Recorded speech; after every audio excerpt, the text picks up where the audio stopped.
Hello, discrete math fans. In this section, we're going to talk about algorithms. We've discussed the quotient remainder theorem, and that leads us to a division algorithm.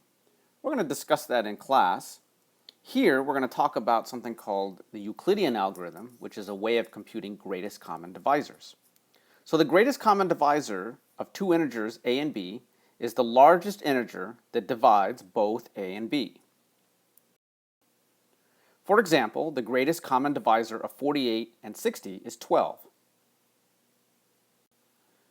12 is a divisor of 48, 12 is also a divisor of 60, but there's no larger number that's a divisor of both. We're going to describe something called the Euclidean algorithm that gives us a very efficient way of computing the greatest common divisor of two integers. Let's make a definition.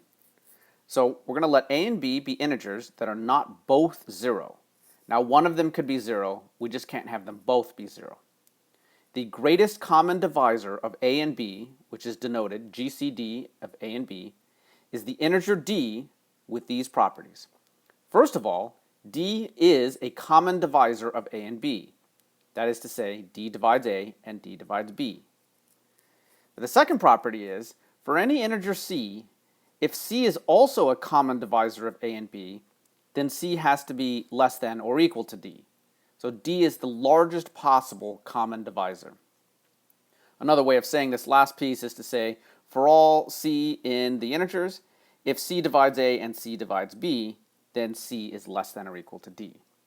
Essentially, if you wrote down the list of all numbers which were common divisors of a and b, the largest number that you wrote down would be the greatest common divisor. All right, so as an example, let's find the GCD of 63 and 99. Now we could factor 63 as 9 times 7, and 99 can be factored as 9 times 11.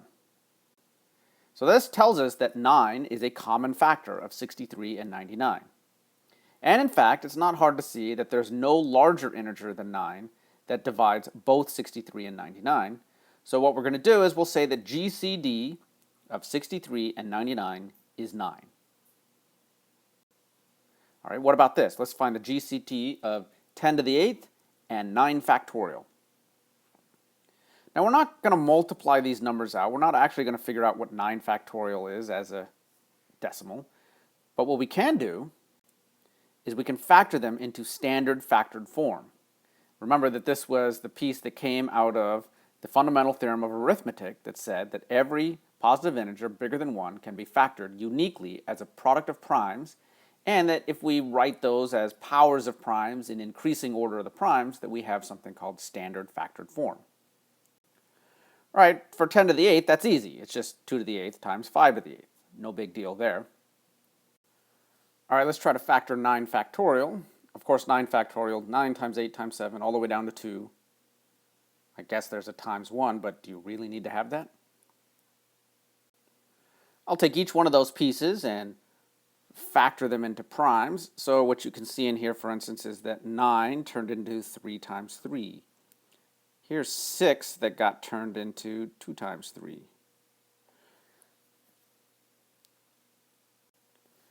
When we collect all the primes together, we can see that we get standard factored form that looks like this. 2 to the 7th times 3 to the 4th times 5 to the 1st times 7 to the 1st.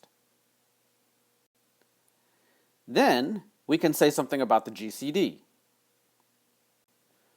So we want to compute the GCD of 10 to the 8th and 9 factorial. So that's the GCD of 2 to the 8th times 5 to the 8th and 2 to the 7th times 3 to the 4th times 5 times 7. Now you see the two numbers that we're interested in computing the GCD of. So what we'll simply do is take the lowest power of each prime that we see. So in the two numbers, the lowest power of 2 that we see is 7, so that's going to appear in our answer. And the lowest power of 5 that we see is 1. The lowest power of 3 that we see is 0. So if you really want, then in this answer there's times 3 to the 0. But of course that's just 1. And the same thing for 7. And so our final answer is 640. So that's the GCD of 10 to the 8th and 9 factorial.